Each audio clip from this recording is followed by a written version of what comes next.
Sila yung makakuha. Okay, alright, let's all stand up please mga kapatid. We'll start our service by way of prayer. Mananalangin po ako, and after that we'll call Brother Dustin for our congregational singing. Okay? Let us pray. Dear God, Heavenly Father, once again, muli po kami ay nagpapasalamat. Nandito kami sa aming bahay-sambahan, once again, to worship you in spirit and in truth. Salamat po sa mga members who are always faithful and always helpful in the ministry, Panginoon. We also thank you, dear Lord, sa mga kasama naming mga kabataan ngayon. I pray, Lord, that you continue to work in their lives. We also thank you, dear Lord, for your goodness to us, sa inyo pong mga paggabay sa amin, even po sa help na binigay niyo sa bawat isa sa amin. And we also pray for our brethren nowadays na may karamdaman. We pray that you give them the strength to recover. At salamat po muli, Panginoon, sa inyong blessings, Panginoon. Tunay po na napakaraming blessings na hindi po namin mabanggit, kaya kami po ay nagpapasalamat. We pray, Lord, na ang pangalan mo po ang mabigyan ng kalwalhatian sa lahat ng aspeto ng aming service. At lalong-lalo na po, Panginoon, sa pangaral ng iyong salita. Salamat po, Panginoon, sa inyong pag-ibig at kabutihan sa amin. And also pray in the name of the Lord Jesus Christ. Amen. Remain standing, please, Brother Dustin.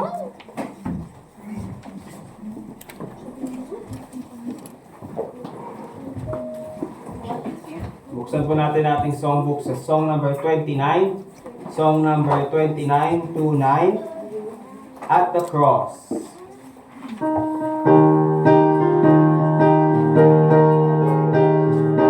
Alas, indeed my Savior plead on the first. Alas, indeed my Savior plead, and did my sovereign die. For he devoted that sacred end, for such a word must I. At the cross, where I first saw the light, and the burden of my heart rolled away.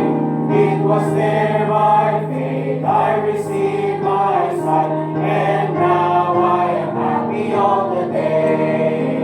Was it for Christ that I had done? He grown up on the tree. Amazing pity, grace and love, and love beyond degree. At the cross, where I first saw the light, and the burden of my heart rolled away. It was there by faith I received my sight, and now I am happy all the day. Am I the sun in darkness night, and shall his glory sing? And Christ the mighty Maker died, for man the creature sin. At the cross, where I first saw the light, and the burden of my heart rolled away. It was there by faith I received my sight, and now I am happy all the day.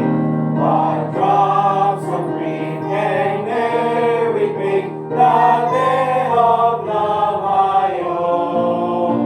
Here, Lord, I give myself away. 'Tis all that I can do. At the cross, where I first saw the light, and the burden of my heart rolled away. It was there by faith I received my sight, and now I am happy all the day. Kaupo po tayo. Let's go to song number 15. Song number 15, Lead Me to Calvary. Song number 15, King of my life, I crown thee now on the first. King of my life, I crown thee now, thine shall the glory be.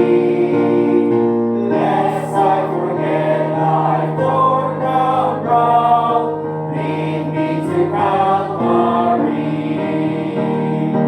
Lest I forget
Amen. Thank you very much for seeing mga kapatid. And once again, thank you for being here dito sa ating church. At papasalamat tayo sa kabutihan ng ating Panginoon. Let's just go ahead and mention some announcements sa oras na ito. Isa lang naman po yung announcement natin. This coming August 26, sa Monday po yun, this coming Monday, tulad ng sabi ko, meron tayong church conference doon sa Calot Sablan. 9 a.m. po siya, 9 a.m. hanggang 3 p.m. Ay, pupunta si Pastor Doton. Punta ba kayo? Ha? Ay, pamilya, di mo. August 26. August 20, ay, RJ, pakibukas mo yung electric. Kahit sa number 1 lang, number 1. Okay?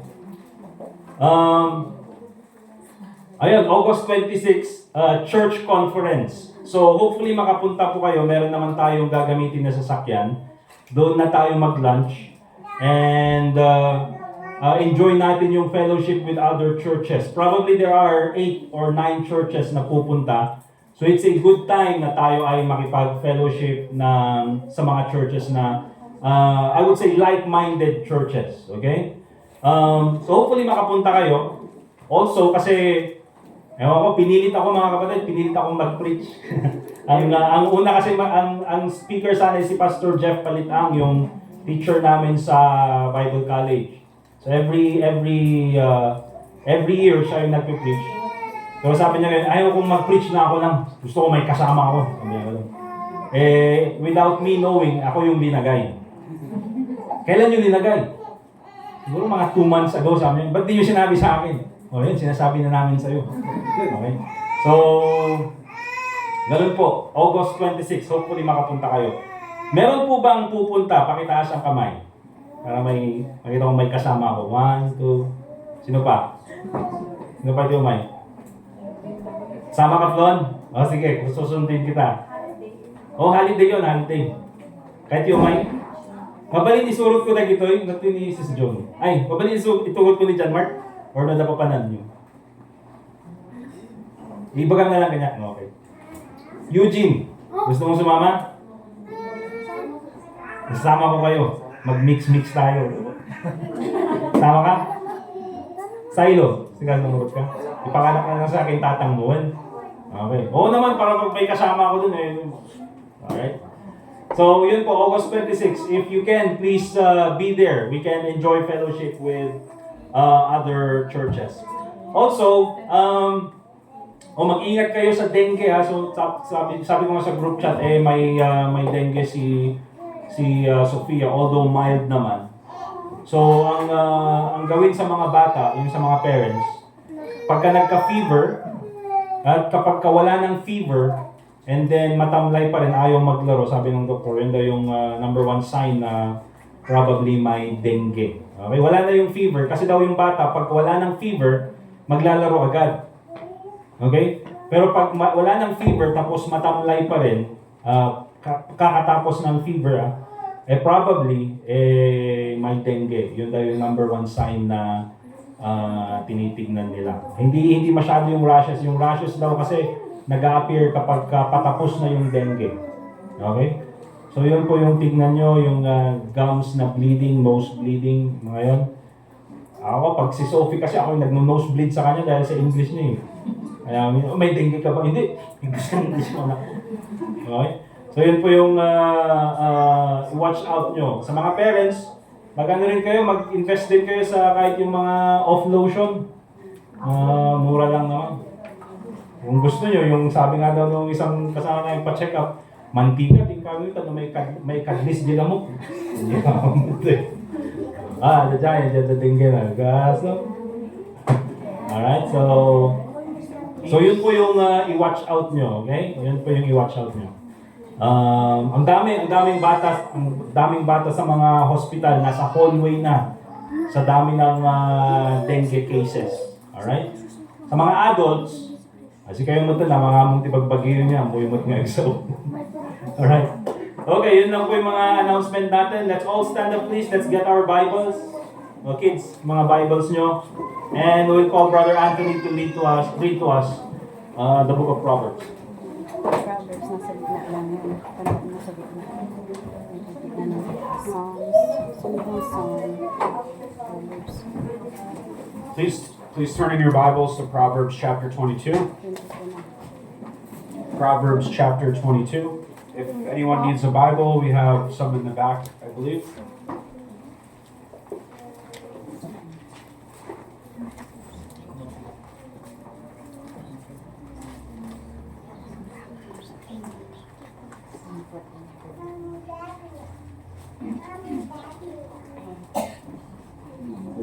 I'll just give everybody a minute to get there.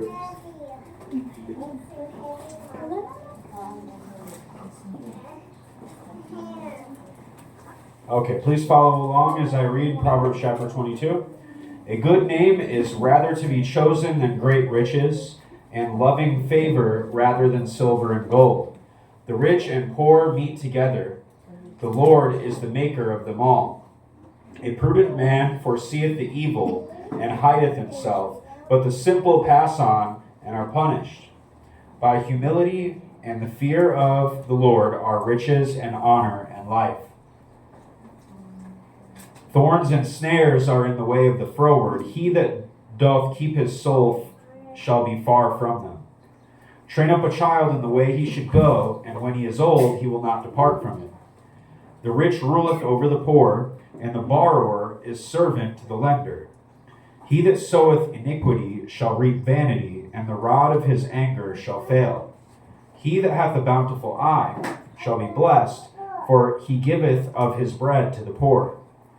Cast out the scorner, and contention shall go out. Yea, strife and reproach shall cease. He that loveth pureness of heart, for the grace of his lips the king shall be his friend. The eyes of the Lord preserve knowledge, and he overthroweth the words of the transgressor. The slothful man saith, There is a lion without, I shall be slain in the streets. The mouth of the strange woman is a deep pit. He that is abhorred of the Lord shall fall therein. Foolishness is bound in the heart of a child, but the rod of correction shall drive it far from him. He that oppresseth the poor to increase his riches, and he that giveth to the rich shall surely come to want. Bow down thine ear, and hear the words of the wise, and apply thine heart unto my knowledge. For it is a pleasant thing if thou keep them within thee. They shall withal be fitted in thy lips. That thy trust may be in the Lord. I have made known to thee this day, even to thee. Have I not written to thee excellent things and counsels and knowledge, that I might make thee know the certainty of the words of truth, that thou mightest answer the words of truth to them that send unto thee? Rob not the poor because he is poor, neither oppress the afflicted in the gate. For the Lord will plead their cause, and spoil the soul of those that spoil them.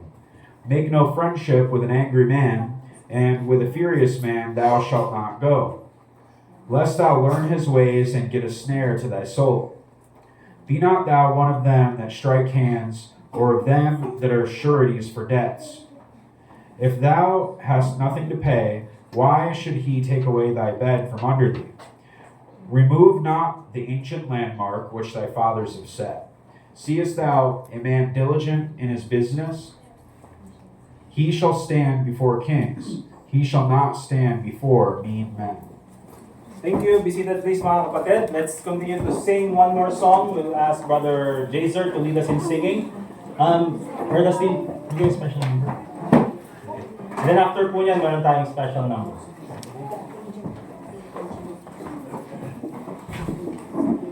Buksan po natin sa page 2, Glory to His name.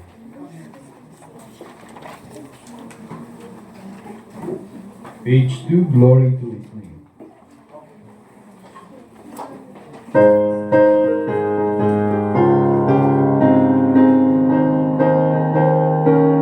First stanza, C.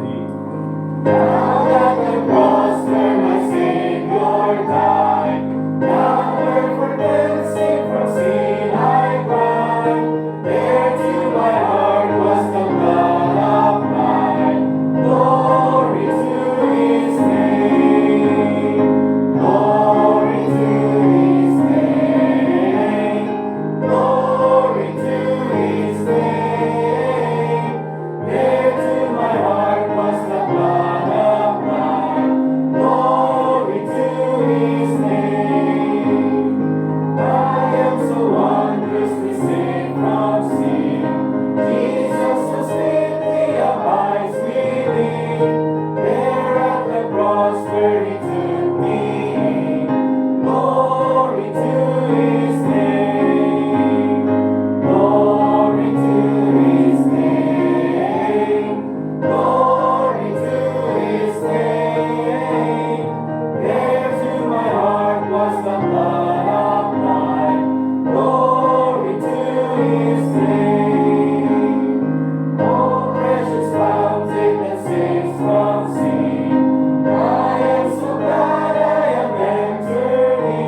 Nag-trinay mo kanina.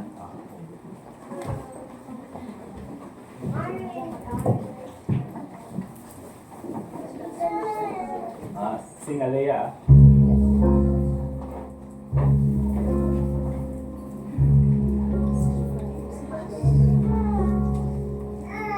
God never moves without purpose or plan. When drawing His servant and molding a man, give thanks to the Lord, though your testing seems long. In darkness He giveth a song. Oh, rejoice in the Lord, He makes no mistake. He knoweth the end of each path that I take. For when I am tried and purified, I shall come forth as gold. I could not see through the shadows ahead, so I looked at the cross of my Savior instead. I bowed to the will of the Master that day. Then peace came and tears fled away. So rejoice in the Lord, He makes no mistakes. He knoweth the end of each path that I take. For when I am tried and purified, I shall come forth as gold. Amen. I can see testing comes from above.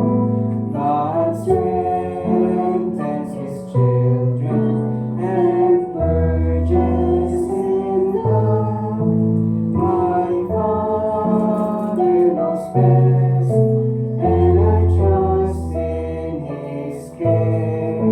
Through purging or fruit I will bear. Oh, rejoice in the Lord, He makes no mistake. He knoweth the end of each path that I take. For when I am tried and purified, I shall come forth as gold. For when I am tried and purified,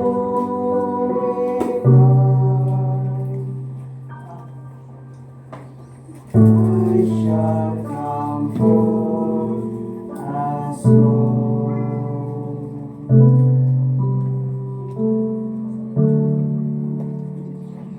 Amen. Very nice. Amen. Thank you very much, Brother Dustin, Sister Lay, and then si Alea. And then nasan si Aidan? Akala ko nag-walk out. Nag-walk out si Aidan. Oh, napakaganda naman nung special number. Si Angel, sino pa yung next na nakaschedule? Alam na nila? O sino yung next na nakaschedule sa August 25? Sino? Jeline? Sige? Okay. After nung August 25, meron ba? Meron na? Sino? Sino? Hanggang September. Oh. Yung sa next na naka-schedule ba si Brother Edgar and family? Ha? O yan, buong family na lang yun ha. Mas maganda para buong family para yung kasi, ikaw na, yung representative. Minsan pinapasubo kasi walang masabi yung bata pumupunta. Mas maganda buong pamilya, ang ganda nun. Okay? So later on, dagdagan natin yung mga kakanta. Yung Marero Family Choir yan. Diba? Alright, let's open our Bibles please to Psalm chapter 90. Psalm chapter 90. Babasahin lang natin isang verse at tayo po ay dadako sa ating pag-aaral ngayong umagang ito.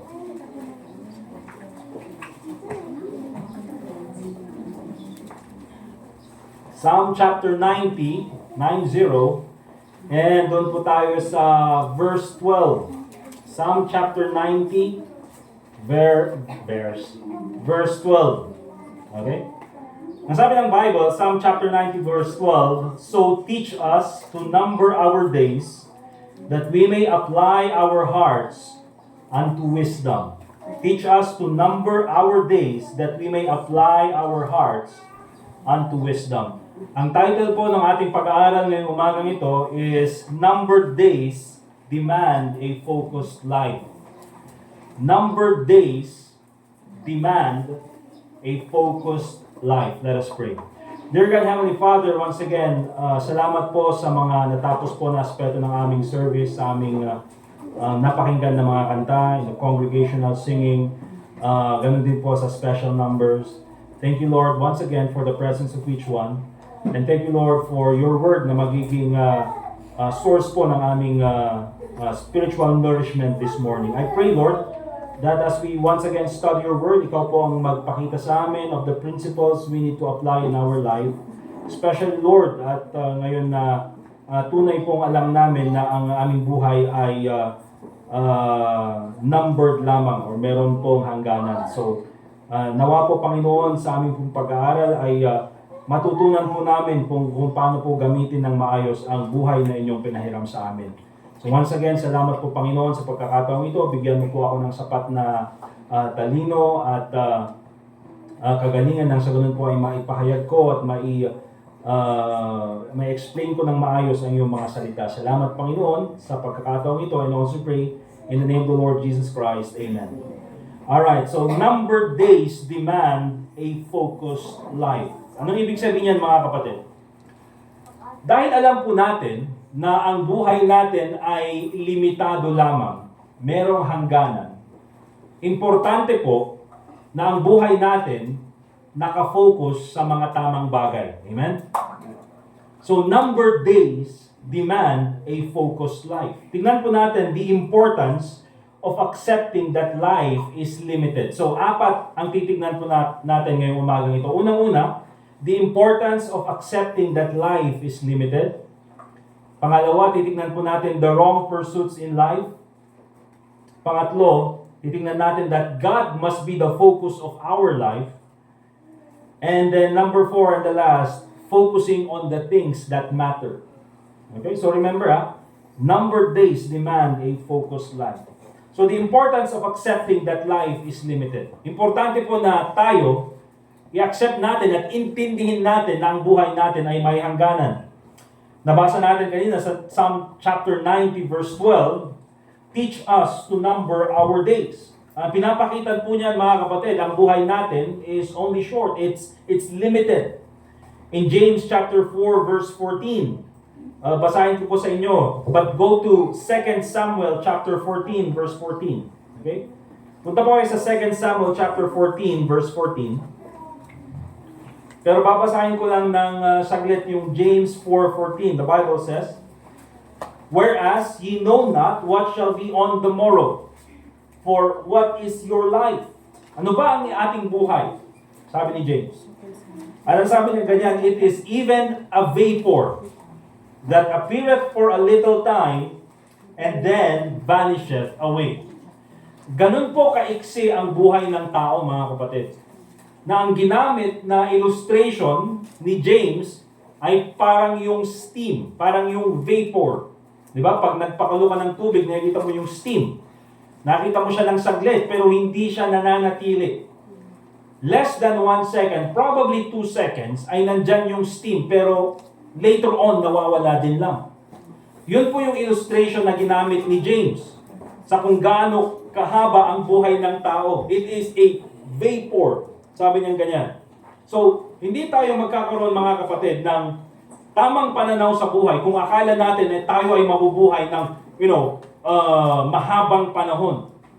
Tulad nga ng sabi natin, mga kapatid, sa mga hospitals ngayon, merong mga batang namamatay dahil sa dengue. Isa pong pastor na hindi ko masyadong nakilala, pero alam ko na nakilala, hindi man sabihin na natin acquaintance or na-meet or naka-shake hands. Okay? Pastor dun sa Nueva Vizcaya. Okay? Yung kanyang anak, 6 years old, namatay dahil sa dengue. Okay? So even po sa mga other aspects ng buhay natin, nakikita natin that yung buhay po natin ay napakaiksi lamang.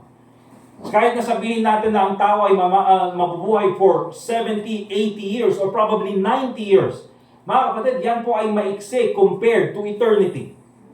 Okay? Diyan po sa 2 Samuel chapter 14 verse 14, nakikita naman natin ang isang prinsipyo maintindihan dapat natin when it comes to our life. The Bible says, "For we must needs die." Okay? Darating ang panahon na tayo ay mamamatay. At ang sabi ng Bible, "And are as water spilt on the ground which cannot be gathered up again." So ang sabi naman dito nung writer ng Samuel na ang buhay natin ay katulad din ng isang tubig na kapag ka nabuhos doon sa ground, doon sa sa lupa, yun, sa lupa. Ang sabi niya ganyan, which cannot be gathered up again. Si pag meron po kayong natapon na tubig doon sa lupa, hindi mo pwedeng sipsipin para makuha mo agad yung tubig. Okay? At ganyan po yung illustration naman na ginamit ng writer ng Samuel na kapag ka ginamit mo sa mali yung buhay mo, minsan hindi mo na pwedeng ibalik. Okay? So how you spend your life, sometimes, minsan hindi mo na kayang ibalik yung mga nawalang oras. So ang point dito na makikita natin in the Bible is that life is limited. It is numbered, sabi ng Book of Psalms. It is short, like a vapor, sabi ni James. At ang sabi naman ng writer ng Samuel, it cannot be taken back. So dapat alam po natin yung prinsipyo na yan. Now, karamihan po siguro ng tao, alam nila yung prinsipyo na yan. Okay? However, maraming tao, though they know that principle, they spend their life in the wrong pursuit. Okay? Kahit na alam nila na limitado ang buhay, kahit na alam nila na maiksi lang ang buhay, kahit na alam nila na hindi na nila pwedeng ibalik yung oras na ginamit nila, you see, ginugugol pa rin nila sa mga buhay, ang buhay nila sa mga bagay na walang kabuluhan. The wrong pursuits in life. Kaya nga minsan yung palagi kong binabanggit na quotes dito sa ating church or even sa mga young people na nagsisimula sa kanilang career is that the loneliest and most miserable feeling is spending your life climbing to the top of the mountain only to find out that nothing is there. Diba, isa po yan sa mga pinaka-miserable at pinaka-nakakalungkot na feeling na ginugol mo yung buhay mo sa isang bagay na ikaw yung maging best, makarating ka doon sa mountain, ikaw yung nasa tuktok, pero pagdating mo sa pinakataas, wala pa lang andun. Diba? Hindi pala yun yung magbibigay sa'yo ng kasiyahan. And so that is the most miserable feeling. Kaya tingnan po natin, mga kapatid, the wrong pursuits in life. The wrong pursuits in life. Ano ba yung mga bagay sa buhay na kung saan ginugugol ng tao yung kanilang oras, yung kanilang buhay, na kung titignan natin, hindi naman dapat yun yung focus ng buhay. Remember, yung title natin, Numbered Lives, a numbered life or numbered days demand a focused life. Kung alam mong maiksi lang ang buhay na binigay sa'yo, kung alam mong hindi mo na kayang ibalik yung oras na ginugugol mo, dapat nakafocus ka doon sa tamang paraan or sa mga tamang bagay. Unang-una, tingnan natin sa the wrong pursuits in life. Let's take a look at the book of Ecclesiastes. Dito po natin titignan yung mga wrong pursuits in life. Bakit? Dito sa Ecclesiastes, mga kapatid, binabanggit ni Solomon isa-isa yung mga ginawa niya sa kanyang buhay na hindi nagbigay sa kanya ng kaligayahan. Ito po, kailangan nating maintindihan, mga kapatid, na itong si Solomon, when it comes to accomplishment, nakuha niya lahat. Okay? Gusto mo maging mayaman? Nasubukan niya ni Solomon. Gusto mo maging sikat? Nasubukan niya ni Solomon. Gusto mo maging leader, maging politiko? Nasubukan niya ni Solomon. Gusto mo magkaroon ng lahat ng maraming possession sa buhay? Nasubukan niya ni Solomon. Okay? At dito sa Bible, in Ecclesiastes chapter 2, makikita natin na sinasabi niya, these are the wrong pursuits in life. Bakit? Sabi niya, these are all vanity. Sabi niya, these are meaningless, walang kabuluhan. Unang-una, tignan niyo po yung Ecclesiastes chapter 2, verse 1 to 3. Sabi niya ganyan, I said in my heart, go to now, I will prove thee with mirth. Therefore, enjoy pleasure, and behold, this also is vanity.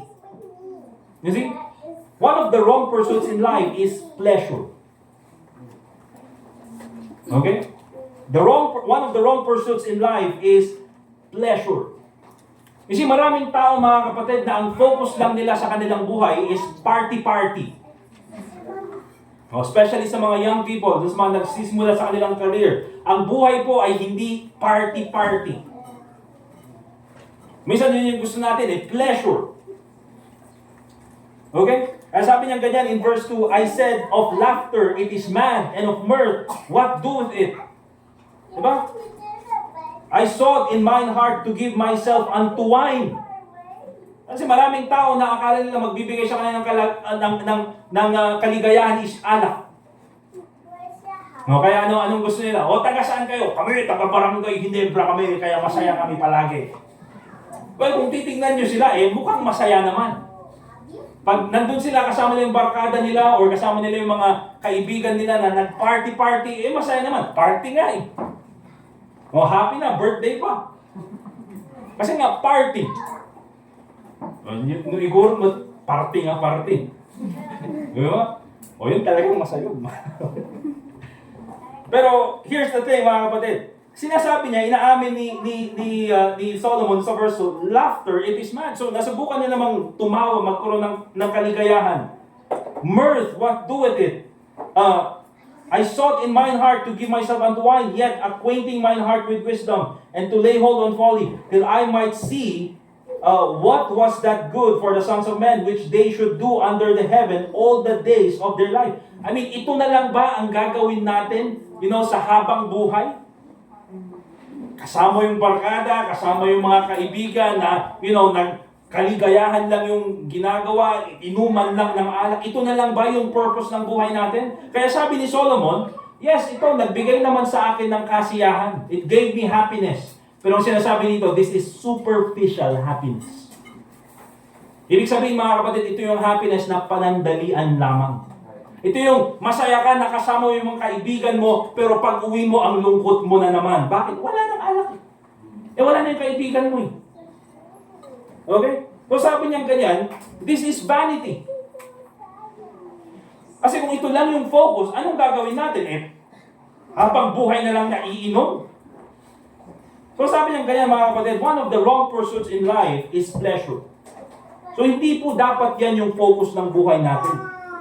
Okay? Na party-party lamang, na kapag dumating na yung sweldo, kaya natin, saan kaya tayo, anong bar ang pupuntahan natin? Diba? Secondly, mga kapatid, Ecclesiastes chapter 2, verse 4 to 6. Sabi ganyan, I made me great works. I builded me houses.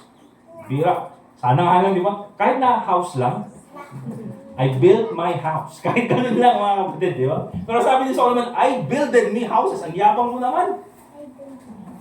Diba? Sabi niya ganyan, ang dami kong nagawa, ang dami ko na rin pinatayong mga bahay. Engineer, architect.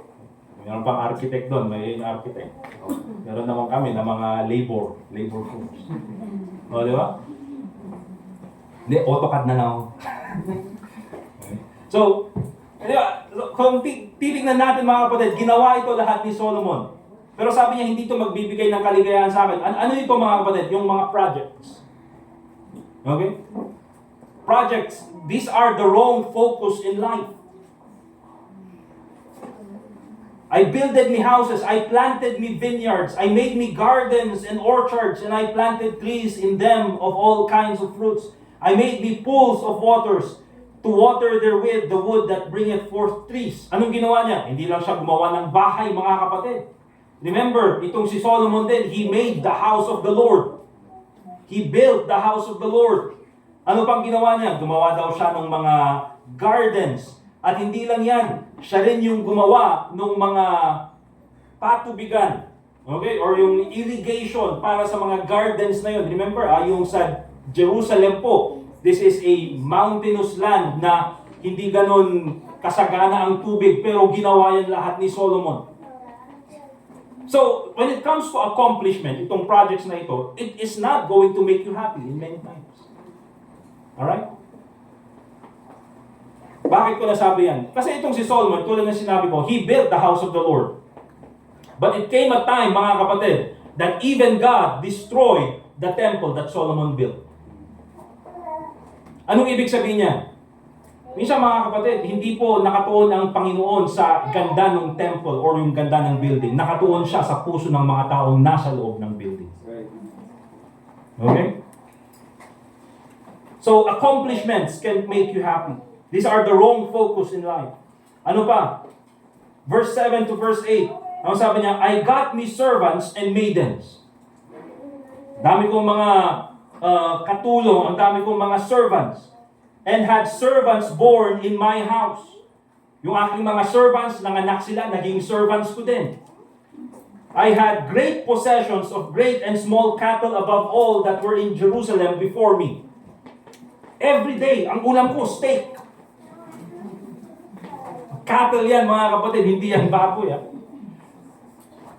Ang ulam ko everyday, pork chop. Oh, wow. Pero sabi ni Solomon, hindi, ang ulam ko palagi steak, wagyu. I gathered me also silver and gold and the peculiar treasure of kings and of the provinces. I got me men singers and women singers and the delights of the sons of men. Habang kumakain ako, may mga kumakanta para sa akin. Ikaw, nakakaawa ka naman, kakain ka na nga lang, pork chop, naka-Spotify ka lang. Itong si Solomon, mga kapatid, nandun, live concert, kumakanta para sa kanya. As musical instruments, and that of all sorts. Pero in the end, mga kapatid, anong sabi niya, all this is vanity. See, possessions, these are the wrong focus in life. Alright? Ano pa, mga kapatid? Verse 9. Popularity. That is also the wrong focus in life. Anong sabi niya ganyan? I was great and increased more than all that were before me in Jerusalem. Also my wisdom remained with me. Ako ang pinakamatalino, ako ang pinakamagaling, ako ang pinakasikat sa mga hari. At kahit yung aking katanyagan ay napakinggan niya ng Queen of Sheba. Pero anong sabi niya ganyan? All is vanity. Popularity, mga kapatid, oftentimes that's the wrong focus in life. You know what? Marami pong mga taong sikat na wish nila hindi sila sikat. Right. Yes. Bakit? Ikaw ba naman pupunta ka sa isang daming kukulit sa iyo? Diba? Ang daming pa-autograph naman, pa-autograph. Siguro, probably sa atin, okay lang na masubukan natin ng one day. Diba na sino? Oh, pa-autograph naman, pa-autograph. Sige. Diba? Pero every day, bibili ka sa store, autograph. Diba? Uwi ka na sa bahay dahil gusto mo mag-CR, tapos ang dami pang nakaharang sa'yo. Paglabas mo ng CR, maraming, wow. Okay, so ang hirap ng ganung buhay, mga kapatid. Lahat na lang palagi sila yung nasa gitna ng mga ng news, lahat na lang ng gagawin mo mali. So ang daming nakatingin sa kanila. So popularity, mga kapatid, that's the wrong focus in life. Ano pa? Verse 18 and 19. I hated all my labor which I had taken under the sun, because I should leave it unto the man that shall be after me. Ay, ibig sabihin nito, this is talking about his political power. Anong sabi niya ganyan? Politics, this is the wrong focus in life. Bakit? Kasi nga, lahat ng ginawa ko, iiwanan ko sa susunod sa akin. And anong problema? In verse 19, and who knoweth whether he shall be a wise man or a fool? Iiwanan ko sa susunod sa akin. Binigay ko yung best ko para ayusin itong lugar natin. Dinala ko sa golden age ng Israel. Tapos, hindi ko alam kung okay ba itong susunod sa akin. Ipagpapatuloy ba niya or sisirain niya? By the way, mga kapatid, the answer there is sinira ng kanyang anak. Yung kingdom na pinalago ni Solomon. Kaya, politics, mga kapatid, these are the wrong focus in life. However, itong mga bagay na ito, politics, popularity, possessions, even yung pleasures, ito yung nagiging focus ng mga tao sa panahon natin. Alam nila that their days are numbered. Alam nila that their days is short, it's limited. Na maiksi lamang. Alam nila na hindi na nila maibabalik yung buhay na ginamit nila. However, they focus their lives on the wrong things. Kaya in the end, babalikan nila yung buhay nila, ang feeling nila, pambihira, wala akong nagawa sa buhay ko. Bakit? Because they focus on the wrong things. Remember, the principle na pinag-aaralan natin ngayon, numbered days demand a focused life. Yes, you should be focused sa buhay mo, but remember, you need to have the right focus. Kaya ang titignan natin, mga kapatid, in this third section is this: God must be the focus of your life. God must be the focus of your life. Kaya kahit po dyan sa Ecclesiastes, if you go to chapter 12, tingnan niyo po yung verse 13. In chapter 12 and verse 13, anong sabi ni Solomon? Let us hear the conclusion of the whole matter. Okay, so binanggit ko na itong mga vanity, meaningless things na ginawa ko sa buhay ko. Nagpayaman ako, nagpakasikat ako, ang dami kong accomplishment, ang dami kong ginawa sa politika. Ito yung mga bagay na ginawa ko. However, those are the things that do not matter. Let us hear the conclusion of the whole matter. Sabi niya ganyan, fear God and keep His commandments, for this is the whole duty of man. So mga kapatid, pakinggan na. Minsan sinasabi natin, madali lang yan sabihin kasi hindi mo pa na-experience yan. Mga kapatid, hindi ko na-experience. Pero si Solomon na-experience niya lahat. At ang advice niya sa atin, ang sinasabi niya sa atin, na kesa i-google mo yung buhay mo sa mga bagay na ito na meaningless, hindi magbibigay sa'yo ng kasiyahan, i-google mo yung buhay mo, gamitin mo yung buhay mo sa pinakamagandang paraan, and that is to fear God and keep His commandments. Paano ako matatakot sa Diyos? Paano ko ipapakita na ako ay may takot sa Diyos? Easy. Keep His commandments. Kung ikaw talaga ginagawa mo yung mga kautusan ng Panginoon, then it shows na may takot ka sa Diyos. Bakit? Hindi mo pwedeng sabihin na, may takot ako sa Diyos. Pero ayaw mo naman sumunod sa kautusan ng Panginoon. Di ba? Hindi mo pwedeng pagdugtungin yung dalawa. Fearing God and keeping His commandments are inseparable. Kung tunay na may takot ka sa Diyos, then dapat sinusunod mo yung mga kautusan ng Panginoon. Okay?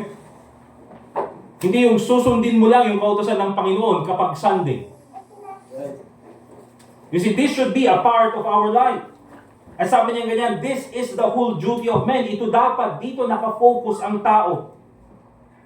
Sabi pa niya ganyan, balikan natin yung sa Psalm chapter 90 verse 12. Psalm chapter 90 verse 12. So teach us to number our days, that we may apply our hearts unto wisdom. So again, yung sinabi ko kanina, knowing that our days are numbered, dahil alam natin na limitado lang ang ating buhay, ibig sabihin, gamitin natin ang buhay natin sa mga bagay on the things that matter. Alright? Look at Mark chapter 12 verse 30. Mark chapter 12 verse 30.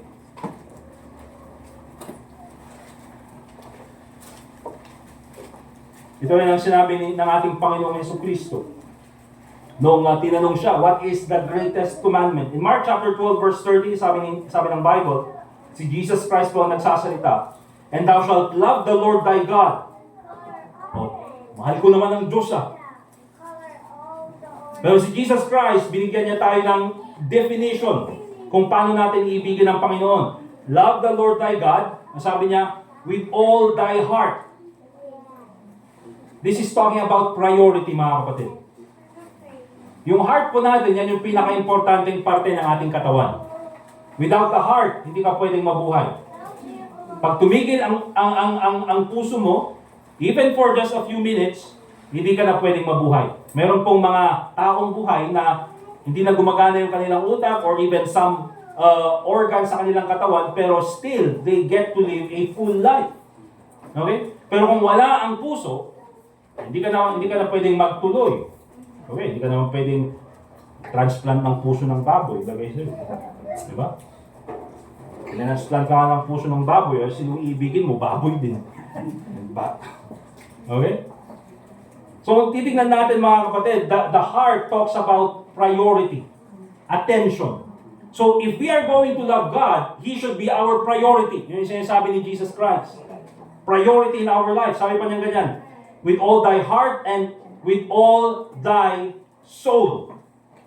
Yung soul, mga kapatid, talks about our desire. See, marami tayong desire sa buhay. Pero minsan, yung desire natin ay makasarili. Ang desire natin ay para sa akin.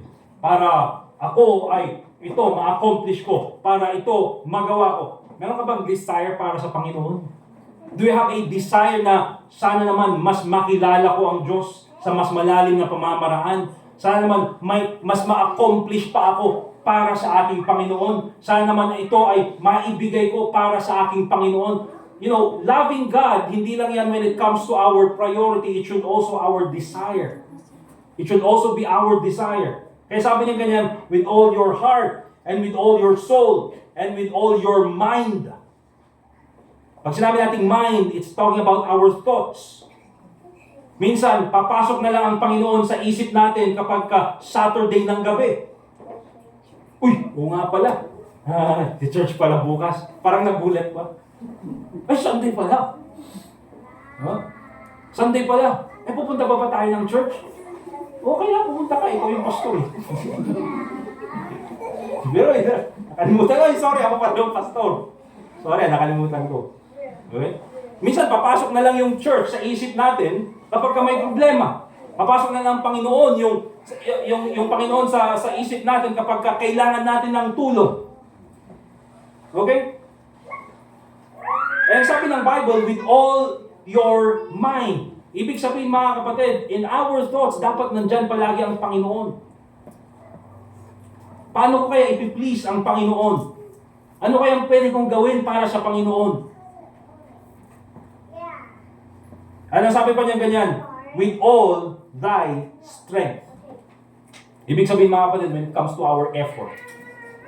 See, sa mga ibang bagay, outside the church, we are willing to give our effort. If it's about the work, sure. Sige, I will give my effort. Ibibigay ko yung best ko. Because it's my job. When it comes to school, I will give all my effort. Ibibigay ko yung best ko. Okay? When it comes sa romance, sige, ibibigay ko yung best ko. However, when it comes to God, sabit lang. Sabi ng Bible, all thy strength. That's why loving God, mga kapatid, involves all the aspect of our life.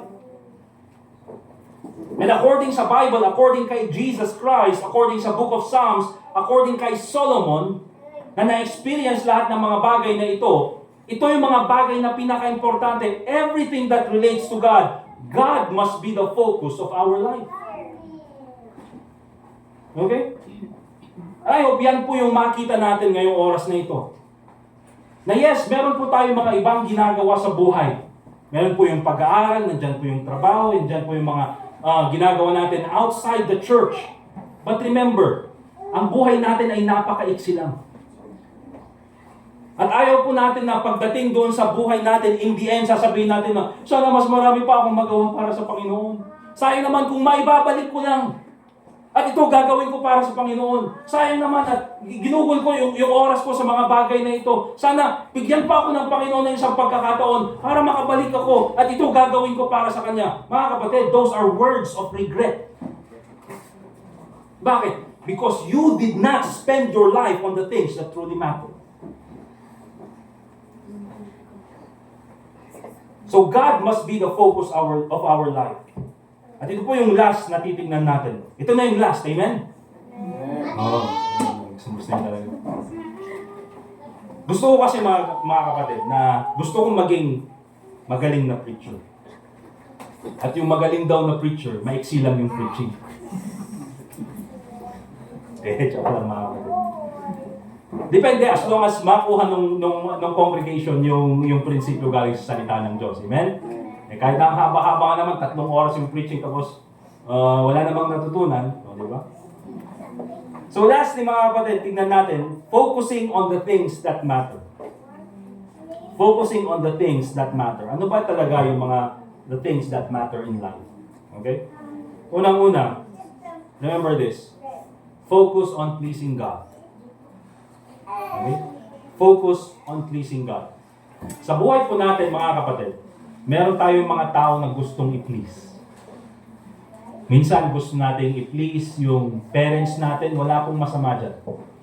Gusto natin i-please yung mga taong nakapalibot sa atin. Gusto natin i-please yung ating kapitbahay. Gusto natin i-please yung ating kaibigan. Gusto natin i-please yung boss natin. Minsan gusto nga natin i-please yung mga lahat ng mamamayan ng Baguio. Gusto natin i-please yung mga taong hindi natin kakilala.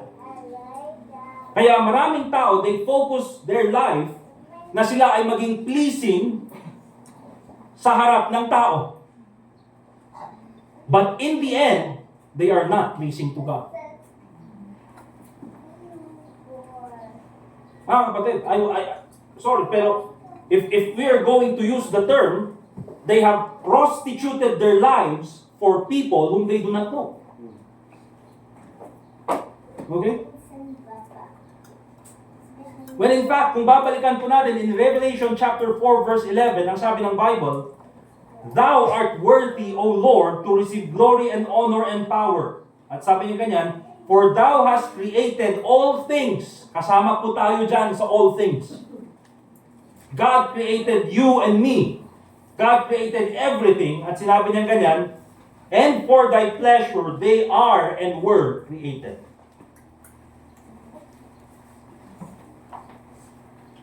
Tayo ay ginawa ng Panginoon para maging pleasing sa Kanya so that we will please God. Anong issue na ng pleasing? Yung kung gagamitin natin sa term natin para maging masaya ang Panginoon. Ang question is this. Kung tinitignan ng Panginoon yung buhay mo, masaya ba siya sa nakikita niya? Sabihin natin masaya yung mga kapitbahay mo sa nakikita nila sa buhay mo. Sabihin natin masaya yung mga kaibigan mo sa nakikita nila sa buhay mo. Sabihin natin masaya yung mga nakikita ng ibang tao sa nakikita nila sa buhay mo sa social media. At kahit na lahat ng tao ay masaya sa buhay na meron ka, ang question is this, the ultimate question is this, masaya ba ang Panginoon sa buhay mo? And see, kaya nga natin ginamit yung term na they have prostituted their life is bakit ganito? Talagang ginagawa nila yung best nila para mapasaya yung ibang tao, and so in the end, sila mismo hindi sila masaya para sa kanilang sariling buhay. Bakit? They are exhausted. Imagine yung kailangan mong gawin para i-please lahat ng taong makasalubong mo. Tapos in the end, hindi naman talaga sila masaya para sa'yo. Ang dami pa nilang mga masamang sasabihin para sa'yo. So, ang pinakamaganda mga kapatid, if you are pleasing God, you are only pleasing one person. Remember that. At least nakafocus ka lang sa Panginoon. At kung babalikan natin yung question na, ang Panginoon ba masaya para sa buhay mo? Remember this. Kung ang Panginoon masaya para sa buhay mo, it doesn't matter kahit na anong sabihin ng ibang tao sa iyo. Bakit? Because you have fulfilled your purpose in life. And that is to please God. Imagine ang hirap nun, di ba? Lahat na lang gagawin mo para sa ibang tao pero hindi mo magawa para sa Panginoon. Okay? At least nga, kung nagpo-focus ka lang sa Panginoon, hindi ka mapapagod. Bakit? Yung Panginoon lang eh. Nakafocus ka lang sa Kanya. So, focus on the things that matter. Focus on pleasing God. Ano pa? Focus on leading your family to serve God. Okay? Focus on leading your family to serve God. Remember this, intindihin po natin to. Kahit po sa mga young people na later on, kayo magkakaroon ng pamilya. Kayo, magkakaroon kayo ng pamilya in the next 30 years. O kayo, mga college students, kayo magkakaroon kayo ng pamilya. Don't buy in the idea na sinasabi ngayon ng mga tao na problema ang mga bata. Right. Bakit? Di ba problema yung mga bata? Problema. Problema. Problema. Mamumroblema ka talaga. Kapakain, kapaaral, ano ba? Kaistorbo. Magkasakit. Tumawa si Sister Layton. Di ba? Magkasakit. But here's the thing, mga kapatid. If we look at it as a problem, talaga may kita mong problem. However, if you look at it as a blessing, mga kapatid, yung mga batang to, mga blessing yung mga yan. Bakit? I mean, talagang siyempre, pag bata pa lang sila, talagang ganun, umiiyak. Okay, makulit, hindi nakikinig. Pero later on, mga kapatid, sila rin naman yung mga magiging faithful members ng church. Later on, sila rin yung mga gagawa ng mga accomplishments. Later on, sila rin naman yung mga magiging mga, contributing members of the society. Sabihin na lang natin. Okay? So these children are a blessing. Hindi yan ibibigay sa'yo ng Panginoon na, yan, bigyan kita ng problema. No, God gave you a blessing. It's very important na ngayon, makita natin yung biblical view about children. They are not a burden, they are a blessing. Okay? Intindihan po natin yan. Tayo po, minsan sa ating buhay, naging bata rin tayo. Amen? Naging teenager din tayo na, minsan pagod na yung parents. Yung parents minsan, di na nila alam yung gagawin sa'yo. Pero buti na lang pinagtiisan ka. Diba? Nung toddler ka, nung baby ka, pinupunasan ng parents mo yung dumi mo, lahat, gagawin nila. Okay? Meron pa kayong mga parents, diba, pag sinisipon yung bata, hindi makapagsinga. Ang gagawin ng parents, sultupon daw. Hindi nga kasi marunong yung bata na magsinga. Di ba? So ang gagawin mo, sultupon ma. Tapos pandesal. Diba, gagawin mo yun para sa bata. Mga young people. Kaya dapat amoy ka shoot. Kayo, kaslamat nga yung naramdaman ng dimutog yung di ba, yung accident na nangyari, yung tumawag kayo. Tapos dire-diretso na, madulas. Okay? So nangyayari yan, mga kapatid. But remember, here's the thing.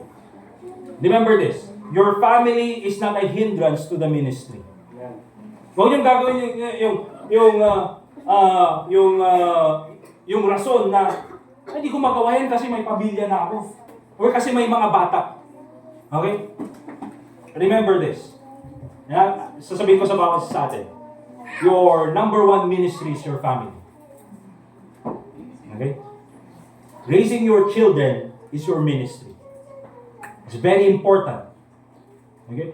And even po sa aming mga preacher, merong minsan yung yung hindi naman conflict, pero siguro conversations about, pagka merong mga preachers or pastors na nagsama-sama, merong mga discussions about, for example, isa sa mga naging discussions before is, as a preacher or as a pastor, what are you going to prioritize, the church or your family? Ito, so even sa preacher, sa pastor, minsan may ganun na mga anong unahin ko? Well, some sabi nila, well, it should be the church. Priority ko is the church. Pero naman yung sa amin, for example, my priority would be the family. Bakit? If I lose the church, for example, ayaw na sa akin yung church na maging pastor, at least I can still go to another place and start another ministry. Bakit? Because I still have my family. However, kapag wala ka ng family, you also lose the ministry. Right. And for me, yun yung aking conviction. Okay? Other pastors, iba yung kanilang conviction. They prioritize their church. If that's their conviction, that's fine, mga kapatid. But of course, hindi pwedeng ganun yung conviction ko, and then I will give you another standard. Okay? If that's my standard when it comes to ministry, then that should also be your standard. Okay? That the family is not a hindrance to the ministry. That's why, ang kailangan natin gawin, mga tatay, fathers, and even mga young people, is that lead your family so that all of you will become servants of God. Okay? Kaya yan yung sabi ni Joshua. Joshua 24:15, and if it seem evil unto you to serve the Lord, choose you this day whom you will serve, whether the gods which your fathers served that were on the other side of the flood, or the gods of the Amorites in whose land you dwell. But as for me and my house, we will serve the Lord. Ang gumawa ng decision that his family will serve the Lord was the father. Anong sabi ni Joshua? As for me and my house, sabi nung isa, Daddy, I don't like. No, you serve God. Yung sabi niya, bakit? Tinuruan niya yung pamilya niya to serve God. Okay? That's why it's very important, mga kapatid. One of the things that matter most in life is focus on leading your family to serve God. Remember that, mga kapatid. Okay? Hindi po magandang tignan. I'm not saying hindi naman magandang tignan, but I would say probably it's regrettable na you as a Christian, na you had a, napakagandang, you have many things na nagawa para sa Panginoon. You have many accomplishments para sa Panginoon. However, you are not able to, let's say, teach even your children to serve God. Okay? I would say that would be a regrettable thing. However, mga kapatid, there are also times na, train up a child in the way he should go, and when he is old, he shall not depart from it. However, there are many times, especially na kapag, of course, yung mga children naging adults na, minsan they're out of your control. Di ba? And sometimes they make decisions on their own. But you know what? Because you have taught them the right way, dahil tinuro mo sa kanila kung ano yung tama, even though nandun na sila sa, they would say, they are not serving God, they know na hindi nila ginagawa yung tama. Bakit? Because you taught them to serve God. Right. Yun po yung ibig sabihin ng train up a child the way he should go, and when he is old, he shall not depart from it. Bakit? Kasi inisip natin, madami naman akong kakilala na lumaki sa church, pero bakit ngayon wala na sila sa church? Yes, they are not at church, but deep inside, they know they should be at church.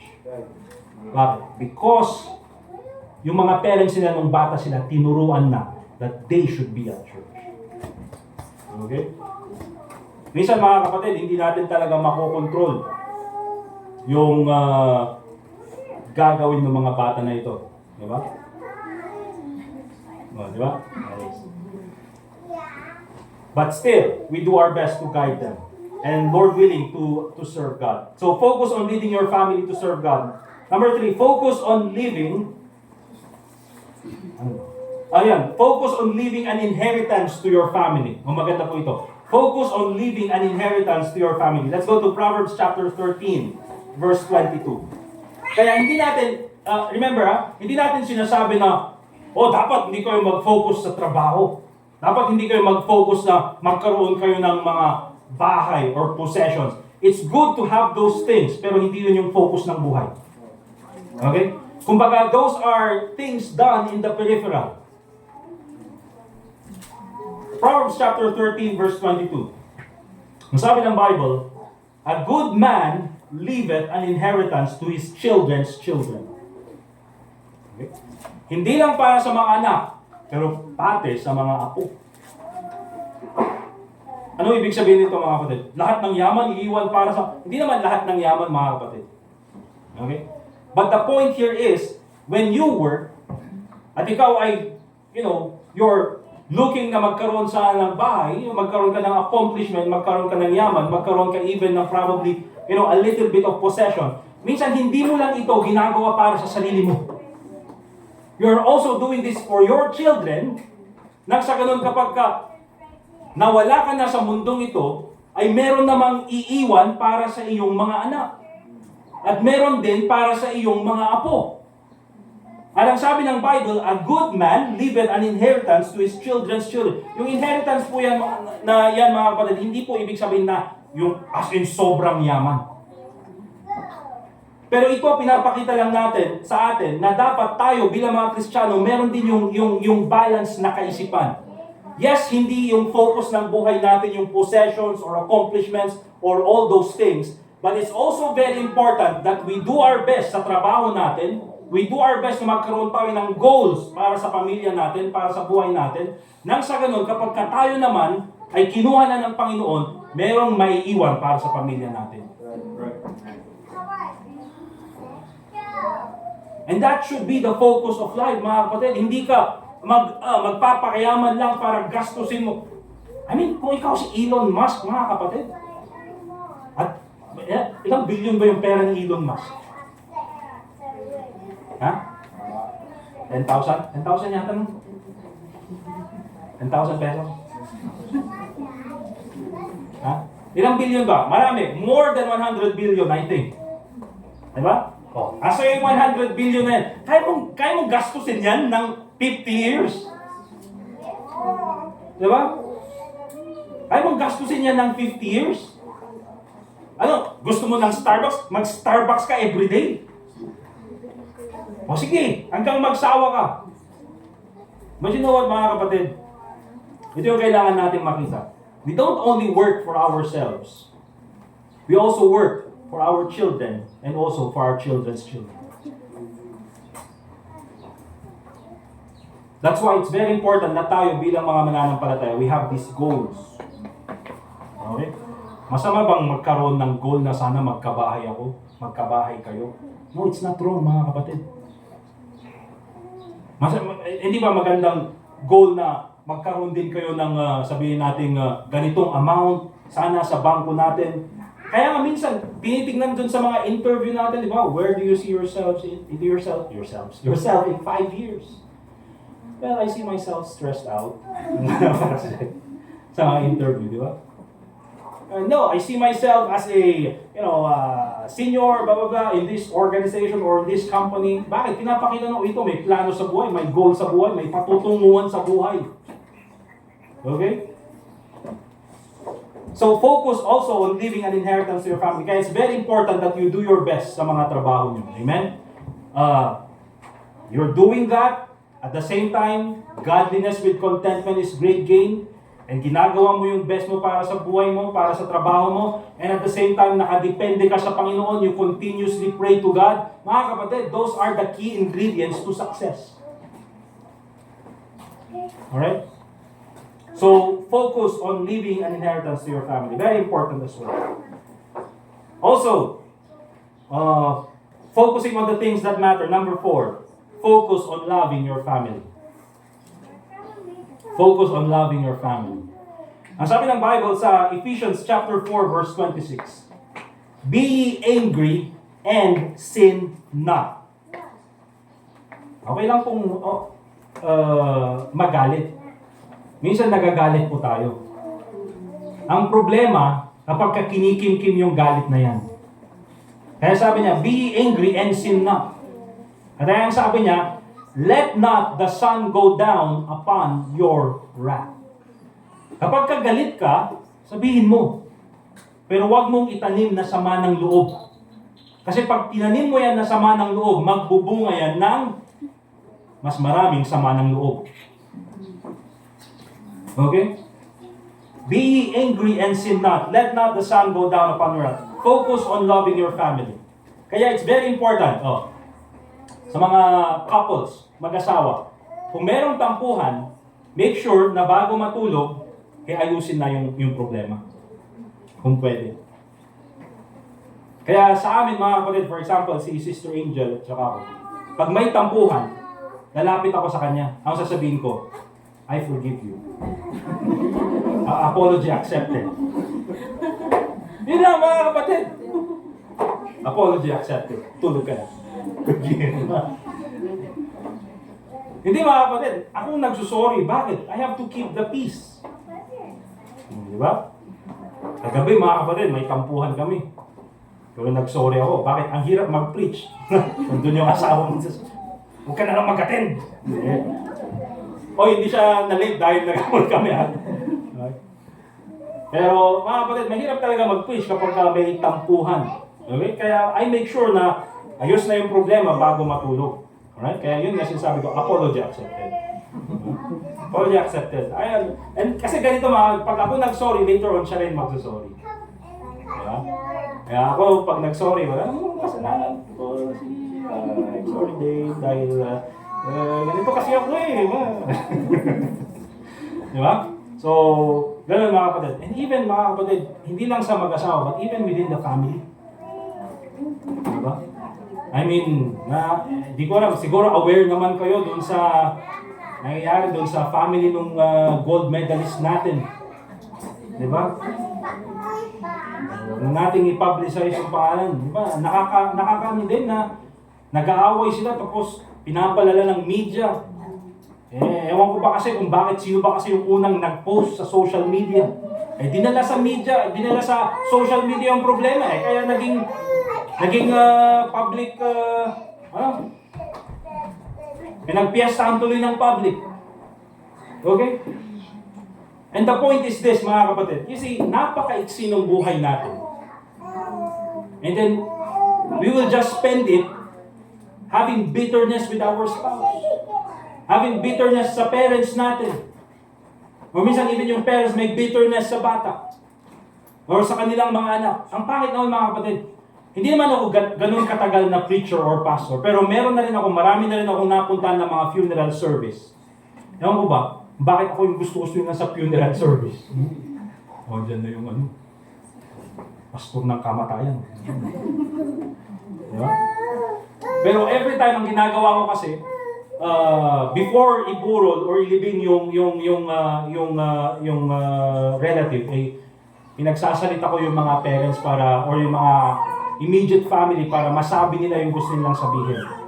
Para, if there are, conflicts within the family, ay magkaroon ng kapatawaran. Palagi kong sinasabi na, dito sa time na ito, sana hindi lang ito time na kayo ay magkasama-sama, but also as a family, magkaroon ng forgiveness kung merong mga hidwaan or bitterness. Sasabihin ko. And so magsisimula sila, magsasabi sila. And oftentimes, ang sasabihin nila, they will regret the times na sila ay nag-aaway.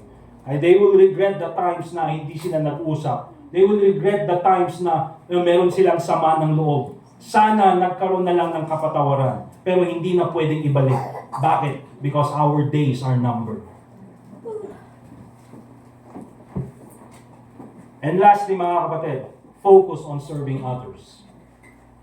Focus on serving others. Ang Panginoong Hesukristo, He spent His life serving others. And I believe napakagandang makita natin yung picture ng buhay ni Jesus Christ in the end of His earthly life nung siya ay nakapako sa cross. You see, nung siya ay nakapako sa cross, He never thought of Himself before He thought of others. Doon sa mga phrases na sinabi ni Jesus Christ nung siya ay nakapako sa cross, kung titignan po natin, isa sa mga yon ay patungkol sa kanyang sarili. He said, I thirst. Sinabi niya, nauuhaw ako. Pero bago niya inisip yung kanyang sarili, there are three things that He said first. Anong sabi niya? Unang sinabi niya, Father, forgive them. They know not what they do. Bago mamatay si Jesus Christ, He forgave others. Diba? Bago niya sinabing, I thirst, anong isa sa mga sinabi niya? Woman, behold thy son. Son, behold thy mother. Nung nakapako siya sa cross, nandun si Mary, yung kanyang nanay, at nandun naman si John, yung kanyang kapatid. John the Beloved. At bilang panganay, itong si Jesus Christ, nasa kanya yung responsibility to look after his mother dahil patay na yung nag-alaga sa kanya, si Joseph. So si Mary, being a widow, ay nakadepende sa kanyang mga anak. At siya bilang panganay, si Jesus Christ, anong sabi niya? Woman, behold thy son. Aalis na ako sa mundong ito. Pero anong sabi niya ganyan? John, ikaw nang bahala kay mama. Bago siya namatay, mga kapatid, he tried to take care of others. And bago siya namatay, bago niya sinabing, I thirst, anong sinabi niya? Today shalt thou be with me in paradise. Bago siya mamatay, nagligtas muna siya ng isang tao. So kung titignan po natin, si Jesus Christ, He was focused on serving others. Kaya it's very important na tayo bilang mga mananampalataya, let us also learn to forgive others. Let us also learn to take care of others. And habang buhay pa tayo mga kapatid, let us use our lives to go out and share the gospel to others. And those, mga kapatid, are the things that matter most in life. Remember, numbered days demand a focused life. Yes, we know the principle, but it's very important that we focus our life on the things that matter. Amen? Numbered days demand a focused life. Let us pray. Dear God, Heavenly Father, once again, we thank you for this time na kami pumuli ay nakapag-aral ng iyong salita. We thank you, dear Lord, for the principle from your word na amin pong napakinggan. Salamat po, Panginoon, sa buhay na binigay niyo sa amin. Although ang buhay po na ito, Panginoon, ay napakaiksi lamang, pero Panginoon, bigyan po kami ng wisdom na magamit po namin ang buhay na ito. Hindi lang po para sa aming sarili, but for the things that matter. Lord, help us focus our life on pleasing you. Help us focus our life in leading our family to serve you. Help us focus our life in not only pleasing you, Panginoon, but also in loving our family. And at the same time on serving others. And also leaving an inheritance for our family. So I pray, Lord, na ito po sana ay maitanim sa aming puso't isipan nang sa ganun ay magamit po namin sa aming buhay bilang mga mananampalataya. So once again, Lord, as we continue on in our prayer this morning, as we have our invitation, ikaw po sana, Panginoon, ang makinig sa prayer ng bawat isa. At ikaw po sana ang magbigay ng answer or kasagutan sa prayer din ng bawat sa Panginoon. Salamat sa oras nito na pwede kaming manalangin. And also pray in the name of the Lord Jesus Christ. Let's continue to pray, mga kapatid. And I would just like all of us to pray that habang namubuhay po tayo, mga kapatid, we will have the right focus in our life. Let us apply this wisdom na nakita po natin sa ating pag-aaral ngayong umagang ito. Sige po, mga kapatid, pray for yourself, pray for your family, pray for your church, pray for your spouse, and pray that you will be like the Lord Jesus Christ. Sige po.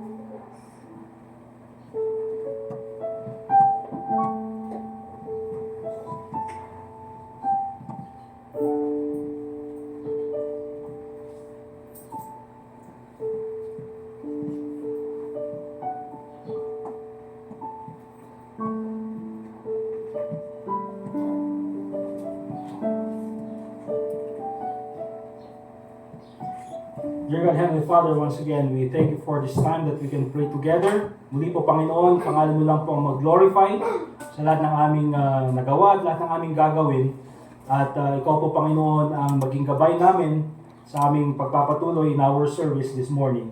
And also pray in the name of the Lord Jesus Christ. And all God's people say, Amen. Amen. Once again, thank you for your patience at pakikinig. Let's go ahead and prepare our offerings.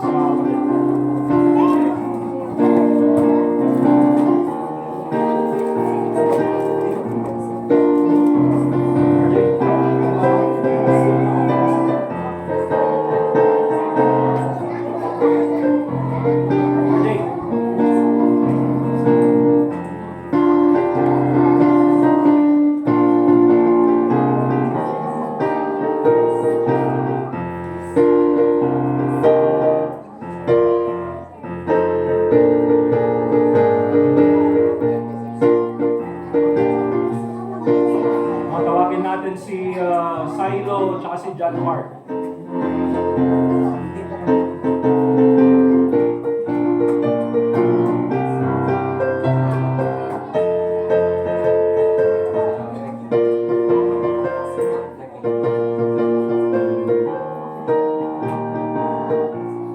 Okay, so let's go ahead and stand up please. Tawagin natin si Sir Hector for our offertory prayer. And then bigay po natin yung ating mga offering.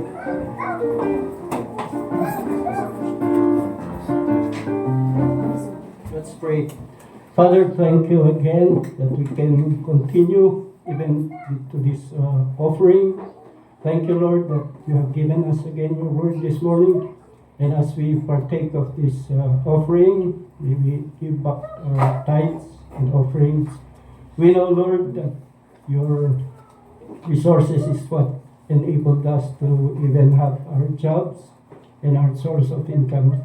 So, Father, we want to be a part of this ministry, to give back the portion. Help us to be faithful, ready and willing to be part of this giving in this ministry. We give you back the honor and the glory, asking these things in Christ's name. Amen. Amen. Thank you very much. Let's give our offerings, mga kapatid.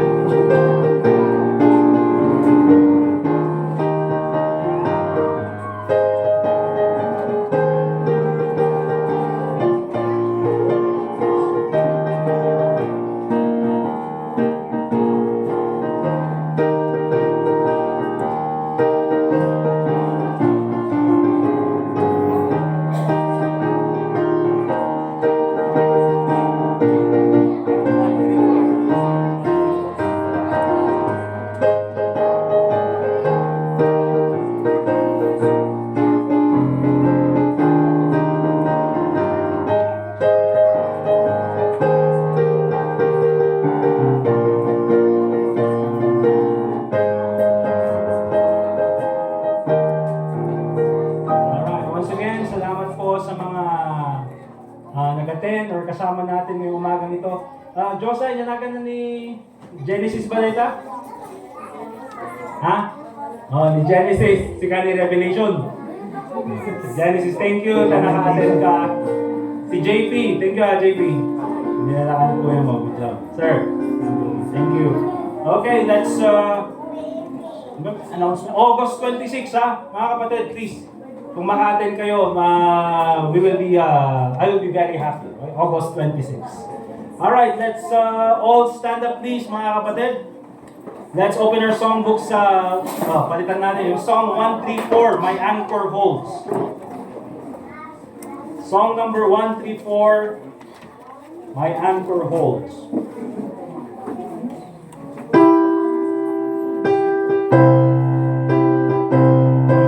Medyo matagal ko itong pinakanta. Alright, and for our closing prayer, si Brother Edgar na lang for our closing prayer. Alright, isa mo please. Thank you kay Angie sa pag-take. Alright, all together on the first stanza. Though the increase is fall, on my neck is stream and so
ko.